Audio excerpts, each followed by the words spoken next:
Hello जी, आज हम बात करेंगे Korean movie the bounty Hunter के बारे में। ये 2016 की एक्शन कॉमेडी ड्रामा मूवी है। स्टोरी पर बढ़ने से पहले अगर अभी तक आपने हमारे चैनल को सब्सक्राइब नहीं किया है तो ऐसे ही वीडियोस के लिए चैनल को सब्सक्राइब करें और नेक्स्ट वीडियो किस मूवी पर बनाना है कमेंट करके ज़रूर बताएं। चलिए शुरू करते हैं।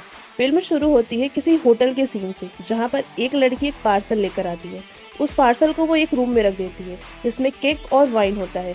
जैसे ही वो वहाँ से जाती है एक ब्लास्ट होता है। फिर हम देखते हैं कि सीन किसी मार्शल के यहाँ का है जिससे रिपोर्टर कुछ सवाल पूछ रहे होते हैं। एक रिपोर्टर पूछती है कि आपने अपने कॉम्पिटिटर के साथ गलत किया इसलिए तो आप जीतते हैं। दोनों में बहस शुरू हो जाती है। तभी हम एक बॉडीगार्ड बोंग यो को देखते हैं जो कि अपने पार्टनर ली सैन को बुलाता है मैटर को संभालने के लिए। ली सैन एक ही झटके में मार्शल को जमीन में गिरा देता है। तभी यो उसे बताता है वो मार्शल का बॉडीगार्ड है, ना कि रिपोर्टर का, और उनकी ये जॉब भी चली जाती है। दोनों वहां से निकल जाते हैं। यो काफी परेशान रहता है कि अब खर्चा कैसे चलाएंगे। ली सैन मजे से आराम से चिल होकर सो रहा था। तभी यो के पास एक रिपोर्टर सैम का कॉल आता है और उन्हें किसी मिशन के बहुत पैसे मिलने वाले होते हैं। दोनों सैम से मिलने जाते हैं, हालांकि उनकी कार बीच में ही खराब हो जाती है। वो फ्लाइट से इंचियोन पहुंचते हैं और सैम से मिलती हैं। उन्हें रूम नंबर 2003 में जाना होता है जिसकी की उनके पास नहीं होती। यो रूम केयर टेकर वाली दीदी के सामने बदहजमी की एक्टिंग करता है। वो गेट खोल देती है। सैम को कॉल आता है। कॉल पर वो सिंगापुर और टोक्यो में हुए टेररिस्ट हमले की बात कर रहा था। तभी कॉल पर जो बंदा है वो उसे केक और वाइन के बारे में पूछता है जिसमें से आधा से ज्यादा यो तब तक खा चुका था। सैम किसी तरह उन तीनों को वहां से बाहर निकालता है। नीचे कार चलाने से पहले काफी अंधेरा हो चुका था और कार के अंदर आंखों को जलाने वाली गैस किसी ने फेंक दी। ब्लैक व्हाइट यूनिफॉर्म में आए लोग सैम को अपने साथ लेके जाते हैं। यो सैम को बचाने की कोशिश तो करता है पर नाकामयाब रहता है। अब दोनों ही ली सैन और सैम उस बड़ी वैन का पीछा करने लगते हैं। उन्हीं के पीछे हम एक जीप को देखते हैं जिसमें दो लड़कियां होती हैं। जो मासूम सी है उसका नाम स्वैन है और जो बॉस वाली फीलिंग दे रही है उसका नाम कैट है। स्वैन अपने डिवाइस से पता लगा लेती है यो और ली बॉडीगार्ड है, जिससे हमें पता चलता है स्वैन एक हैकर है। यहाँ पीछा करते हुए यो की कार की बच जाती है और अब उसे ली चलाने लगता है, पर वो भी उसका ब्रेक फेल कर देता है। कैट वैन के अंदर पहुंचती है और वहाँ किडनैपर से उसकी फाइट होती है।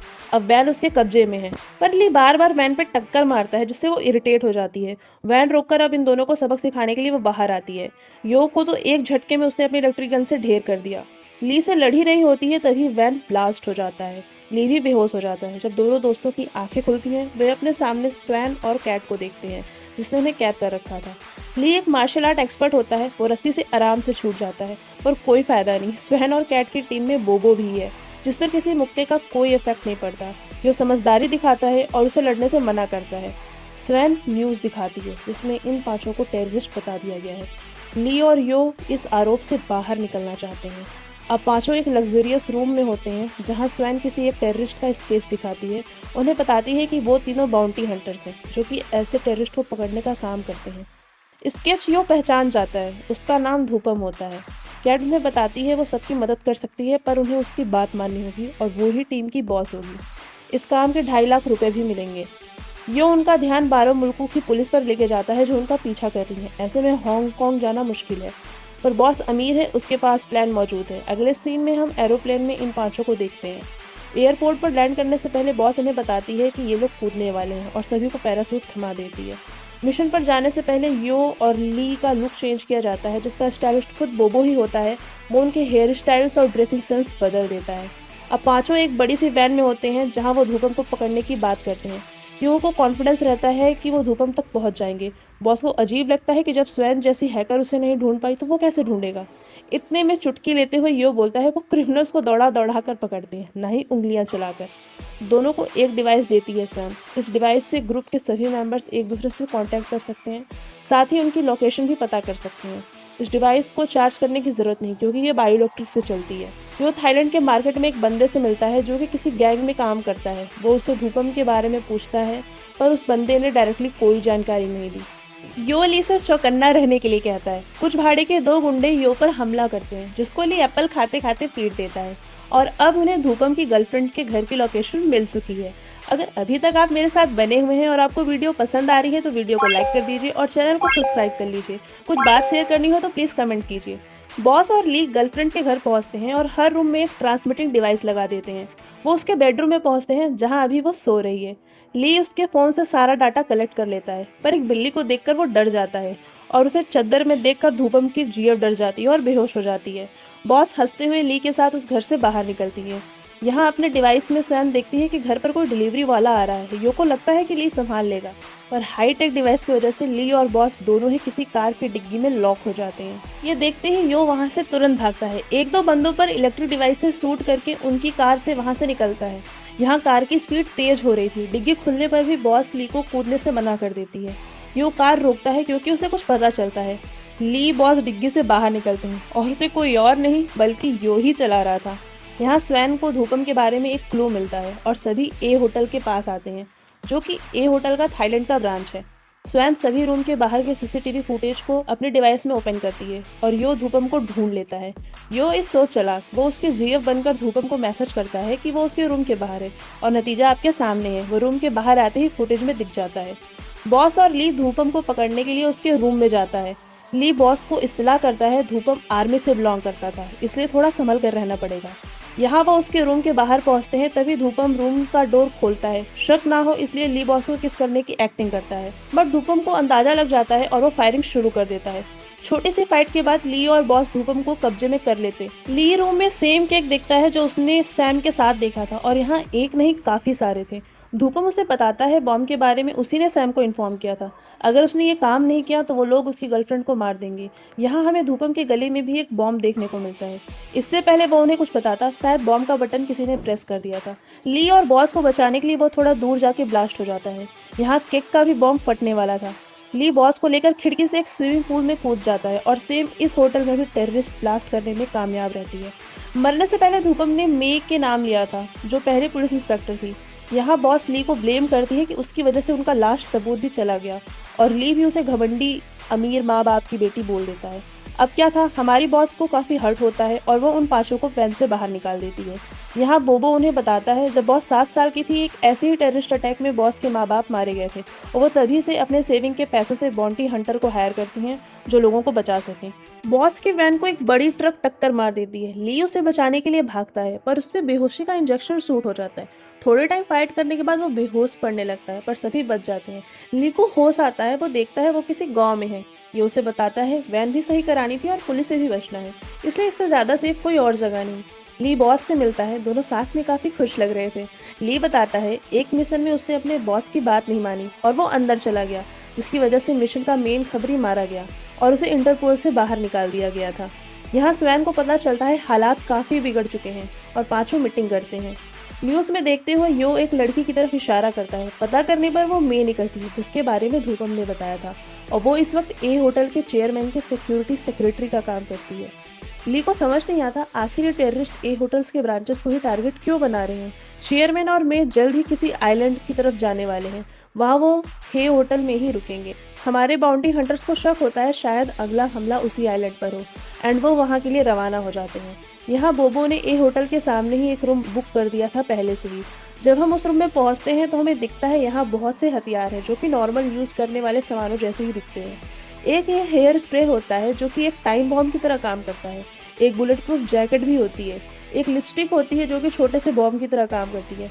स्वैन सभी फ्लाइट की टिकट चेक करती है, उसमें मे का नाम नहीं होता है, इसका मतलब वो शायद अकेले ही आ रही है। बॉस स्वैन और बोबो को चेयरमैन के ऑफिस के ऊपर ट्रांसमीटर लगाने को बोलती है। प्लस ली यो के साथ मे को पकड़ने के लिए निकलती है। वहाँ मे किसी कार से निकल जाती है। उसी जगह पे एक बंदा दिखता है जो फलों को पैक करवा रहा होता है। ली को शक होता है शायद इसमें भी बॉम्ब है। वो तीनों वहाँ कंज्यूमर इंस्पेक्शन के नाम से घुसते हैं। इससे पहले वो कुछ करते, वो बंदा अपनी चेले चपाटों के साथ आ जाता है। अब क्या था, बॉस ऊपर की तरफ देखती है और पानी वाला एक्सटिंग्विशर को ऑन कर देती है, जिससे ली और यो के साथ नीचे सभी भीग जाते हैं एंड इलेक्ट्रिक गन से वो शूट करके सबको एक बार में ही ढेर कर देती है। अब उस बंदे को वो अपने रूम पर लेकर आते हैं। उसे धमकाने पर वो बताता है कि ये सब टॉमी कर रहा है। टॉमी कोई और नहीं बल्कि ए होटल के मालिक का ही बेटा होता है। यहाँ बोबो और स्वैन वापस नहीं आए होते हैं, लेकिन टॉमी उनके रूम के अंदर अपने बंदों के साथ आता है। वो बोबो को लाता है जो कि इस वक्त बेहोश है और मैं उन्हें बताती है स्वैन उनके कब्जे में है। उसके गले में भी वही बॉम्ब है जो हमने धूपम के गले में देखा था। बॉस के सामने शर्त होती है वो उन्हें सारे बॉम्ब लौटा दे और उनके आदमी को भी छोड़ दे तो वो स्वैन को फ्री कर देंगे। ली, बॉस और यो बताई हुई लोकेशन पर पहुंचते हैं सामान के साथ। ली बॉस को अकेले चलने को बोलती है। वहाँ टॉमी बॉस को एक गेम बताता है जिसमें 2 टैबलेट्स होती हैं, एक रेड और एक ब्लू। रेड जहरीली होती है और ब्लू उसका एंटीडोट। रेड वाली गोली खाने के बाद 10 मिनट के अंदर ब्लू वाली टैबलेट लेना ज़रूरी है। इसके छोटे से डेमो के लिए वो अपने उसी बंदे का यूज़ करते हैं जो पहले बॉस के कब्जे में था। वो रेड गोली उसे खिला देते हैं और ब्लू वाली 15th फ्लोर से नीचे फेंक देता है। ए होटल के नीचे ली और यो सारी कन्वर्जेशन उनके बायोमेट्रिक के डिवाइस की मदद से सुन पा रहे थे। वो बंदा एंटीडोट के लिए नीचे की तरफ भागता है और यहाँ टॉमी बॉस को ये गेम खेलने के लिए बोलता है कि वो उसे कार की कीज तो दे देगा, लेकिन उसे रेड टैबलेट खानी पड़ेगी। अब वो उसके ऊपर है कि 10 मिनट में वो अपनी जान बचाती है या फिर स्वैन की। एक्चुअली जो स्वैन के गले में बॉम्ब था उसका रिमोट टॉमी के पास है, और अगर बॉम्ब और रिमोट काफ़ी दूर हो एक दूसरे से तो ये रिमोट काम नहीं करेगा। तभी वहाँ ली आ जाता है। बंदे की ब्लू वाली टैबलेट उसके पास होती है और नीचे बॉस की ब्लू वाली टैबलेट यो के ऊपर गिरती है, जिससे वो उस बंदे को दे देता है। यहाँ ली को लड़ने में प्रॉब्लम हो रही थी तो वो टैबलेट अपने माउथ में रख लेता है और सभी की एक बार हड्डी पसली तोड़ने के बाद वो बॉस तक पहुँचता है और किस के थ्रू उस ब्लू टैबलेट को पास कर देता है। यहाँ और लोग आते जा रहे थे। ली बॉस को स्वैन को बचाने के लिए भेज देता है। तभी ली की हेल्प के लिए वहाँ यो आ जाता है। यो के आने पर ली स्वैन और कैट को बचाने निकल जाता है। टॉमी बॉस का पीछा करता है जिससे वो बॉम्ब को एक्टिवेट कर सके। यहाँ बॉस अपनी पूरी कोशिश करती है स्वैन को बचाने की। तभी वहाँ ली आकर बॉस को हेयर स्प्रे थमा देता है और ली जानकर अपनी कार टॉमी की कार में भिड़ा देता है। टॉमी बॉस की कार के पीछे दौड़ लगाते हुए टाइम बॉम्ब को एक्टिवेट कर देता है और कार बूम। अगले सीन में हम देखते हैं कैट और स्वैन पीछे झाड़ियों से बाहर निकल के वहाँ से निकल जाते हैं और अभी भी वो बॉम्ब कैट के गले में ही होता है, जिसे कैट ने अब जैम कर दिया था और उस रिमोट के थ्रू कंट्रोल नहीं किया जा सकता था। वहाँ ए होटल में टॉमी चेयरमैन को बंदी बना लेता है और हमें पता चलता है टॉमी सिर्फ अपने बापू की सारी प्रॉपर्टी को बर्बाद करना चाहता था, क्योंकि उसके पापा कभी इसके लिए टाइम नहीं निकाले थे और उसके माँ के मरने पर भी वो किसी पार्टी को ही एंजॉय कर रहे थे। और इतना ही नहीं, मरने के बाद उन्होंने सारी प्रॉपर्टी चेयरमैन के नाम कर दी थी। यहाँ बॉस स्वैन को टॉमी के सर्वर को देखने को बोलती है, पर जैमर की वजह से कोई नेटवर्क नहीं काम करता तो वो केबल का इस्तेमाल करते हैं। ली और यो भी उनके पास पहुंच जाता है। रात में ए होटल में पार्टी है और आज ही टॉमी कुछ बहुत बड़ा करने वाला है। अपना हुलिया बदलकर यो, ली, कैट, बोबो होटल में घुसते हैं। बोबो नीचे बेसमेंट में रहता है।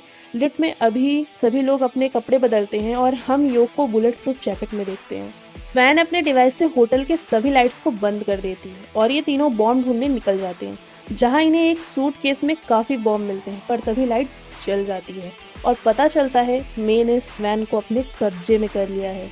स्वैन अपना जैमर छुपा लेती है। यहाँ तीनों ब्लैक वाइट सूट वाले उससे फाइट कर रहे हैं, जिसमें यो का काफ़ी योगदान है। बोबो भी ऊपर आ जाता है और चारों टेरेस पे पहुँचते हैं, पर दरवाज़ा अंदर से बंद हो जाता है और चारों टेरेस पे ही फंस जाते हैं, जहाँ वो देखते हैं कि फैक्ट्रीज ब्लास्ट हो रही है, विंडमिल ब्लास्ट हो रहे हैं। नीचे पार्टी हो रही थी इसलिए वो बॉम्ब को नीचे भी नहीं फेंक सकते थे। वो सोच ही रहे होते हैं कि क्या करना है, तभी उनके बायोमेट्रिक डिवाइस से टॉमी कनेक्ट करता है और भी बॉम्ब्स को ब्लास्ट करने के लिए रिमोट दबा देता है, पर जैमर की वजह से बटन काम नहीं करता। यहाँ यो बोलता है उसके पास आइडिया है। ये सुनते ही बाकी तीनों स्वैन को बचाने के लिए निकल जाती हैं। तभी हम देखते हैं यो के पास वही बंदा आता है जिसकी यो ने जान बचाई थी और अपने साथ अपने लोगों को भी लेके आता है। उसके पास हॉट बैलून होता है जिसमें वो बॉम्ब डालकर उड़ाना शुरू कर देते हैं। दूसरी ओर मे तीनों को स्वैन तक पहुंचने से रोकती है। ली बॉस को स्वैन को बचाने के लिए कहता है और यहाँ मे से फाइट करता है। टॉमी को पता चल जाता है कि बॉम्ब जैमर की वजह से नहीं फट रहा और वो जैमर को तोड़ देता है। तभी वहाँ बोबो और बॉस आ जाते हैं जो कि उसे रोकने की कोशिश करते हैं, पर ली के आते ही वो रिमोट प्रेस कर देता है और सभी बॉम्ब्स ऊपर आसमान किसी आतिशबाजी की तरह ब्लास्ट होने लगते हैं। ये सब देखकर टॉमी को बहुत गुस्सा आता है। वो भी पैकेट निकालता है जिसमें इस वक्त सिर्फ ब्लू टैबलेट था। ली उससे वो टैबलेट लेने की कोशिश करता है पर वो नीचे गिर जाता है। अपने आप को बचाने के लिए उसे वापस से टैबलेट को अपने माउथ में लेना पड़ता है। यहाँ बोबो टॉमी से ली को बचा रहा होता है, तभी यो उसे इलेक्ट्रिक शॉक देकर बेहोश कर देता है। ली कैट को किस करने ही जा रहा होता है कि कैट उसे बताती है कि बोबो को ज़रूरत है एंटीडोट की। यो और स्वैन हंसने लगते हैं। लास्ट में पाँचों काफ़ी थक जाते हैं। ली और कैट अपनी फर्स्ट किस दोनों की मर्जी से करती हैं। मूवी के एंड में हम देखते हैं वो लोग नॉर्थ पोल में किसी पेंगुइन शिकारी को पकड़ने के लिए आए थे। तभी यो बताता है कि हम गलत जगह आ गए हैं। पेंगुइन शिकारी तो साउथ पोल में मिलेंगे क्योंकि पेंगुइन तो साउथ पोल में होते हैं। और इसी के साथ ये बेहतरीन मूवी एंड होती है। Subscribe, like, share. मिलते हैं नेक्स्ट वीडियो में।